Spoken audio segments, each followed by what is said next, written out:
Sisters and brothers, nieces and nephews, can we talk about the psychological warfare that's at hand right now? What are you talking about? Let's get into it. Listen to this from Fox News. Just listen to it. Okay? It's not about the outlet, but listen to what's coming in. Senior White House correspondent Peter Doocy joins us with the detail. Good morning, Peter. Good morning. The response rate was pretty low to that email, considering that the Office of Personnel Management told the people that they manage, federal workers, they did not have to reply to it. It was optional to send back 5 things that they did last week. And so now Elon Musk is saying the email request was utterly trivial, as the standard for passing the test was to type some words and press send. Yet, so many failed even that inane test. Okay, that's the bullshit right there. The psychological warfare. No, it wasn't a test. It was a trap. Because the people who sent it, someone who sent it, still got fired.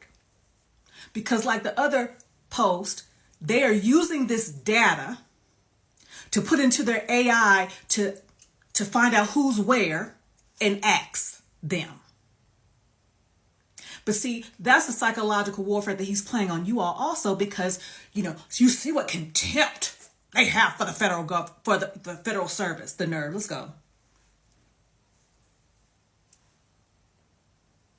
Urged on in some cases by their managers. Have you ever witnessed such incompetence and contempt for how your taxes are being spent?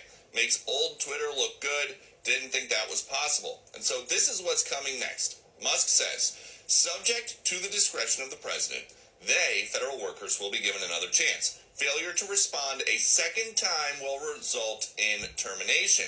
And Musk and President Trump are alleging that federal payrolls... Let me tell you something. Unless your management from your agency, your department instructs you to do it, I wouldn't do it. I wouldn't do it. Because based on the other post, and if you haven't seen it, go back and look at it. The whistleblower has indicated that his team came in and put an outside server into OPM server, so all these emails look like it's official. No. But wait, there's more. Let me find this. Listen to this. The earliest days of this Hold administration. Started is 21 federal employees 21 just resigned in protest of the Elon Musk-led Doge efforts. CNN's Sunlen Sirfati is breaking the story now for us. Sunlen, who are these individuals? Where do they work? And what did they say about their decision to resign? Dana, this is certainly significant because it is point blank being called a protest resignation by these 21 federal employees. These are employees that had been in the federal government for years under the United States Digital Service, USDS. Now, these are people who work in technology. A source describing to me these are engineers, designers, data scientists, project managers. In the words of one source within that agency, these are people leading critical work and critical projects across the government. And they resigned, according to a source, en masse today. 21 employees total, making it known that they are not comfortable with what Doge is doing and what they are being instructed, importantly, to do. Now, according to this source who told me this information, they said it's people who don't want to be a part of this. For this group, it is a protest. They don't want to be a part of it. And according to a letter obtained from the Associated Press, their resignation letter spells it out more clearly, saying we will not use our skills as technologists to compromise core government systems, jeopardize American sensitive data, or dismantle critical public services, adding we will not lend our expertise to carry out or legitimize Doge's actions. And the source tells me, Dana, that after the Valentine's Day federal firing, those mass firings that happened, of which they lost 43 people within the office, it was a Tuesday after that happened that was the first time that those employees led their staff meeting. And the message there was clearly to try to turn the page, to acknowledge that this has been a hard few weeks and kind of rallied the troops. But that message, according to the source, did not go over well. And it was then that this small group of people started to discuss ways that they could really, in essence, make their voices be heard and saying, what should we do together? Okay, and let's be clear. Every federal employee is a taxpayer also. Last I checked, when I was active, they were taking over $500 a month, and that's on the low end. Over $500 a pay period, excuse me, that's twice a month. So over $1,000 a month in taxes. It's not an exact number because you don't need to know that, but you need to understand that it was more than $500 a pay period. We pay taxes also.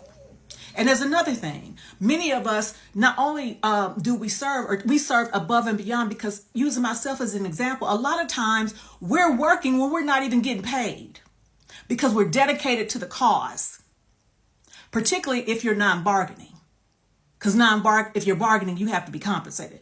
But I was non-bargaining. So that means, as a labor and employee relations specialist and reasonable accommodation specialist, a lot of times when I was supposed to be on leave, I was working.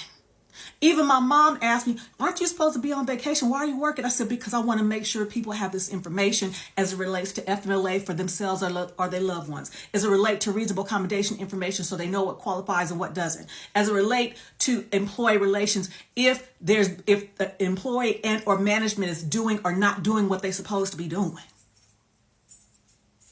You let Mr. Musk and the president fill your head with this bullshit, again, to turn you against federal employees who are taxpayers and who are Americans. And like I said yesterday, you all didn't publicize such disdain for us until Mr. Trump and Mr. Musk told you to. So what does that say about your level of intelligence? Your ability to discern, critical thinking. And so it is clear that it's not necessarily for the efficiency of the service. It is for specific and strategic and underhanded reasons that this is happening. So, and again, he's bullying people. He's bullying and degrading people. And like I said, had I still been a federal employee, if managers would have done stuff like he's doing, there would be an investigation on them for harassment, hostile work environment. Oh yeah. That's exactly the kind of stuff that I would have been investigating. Because how do you expect somebody to function and do their work effectively when they're being badgered on a daily basis via the internet? Not through their management chains, but through the internet. From a billionaire who ain't got nothing better to do than fuck with y'all. Or us, because I'm a veteran too. Those are my thoughts. What are yours? Take that with you.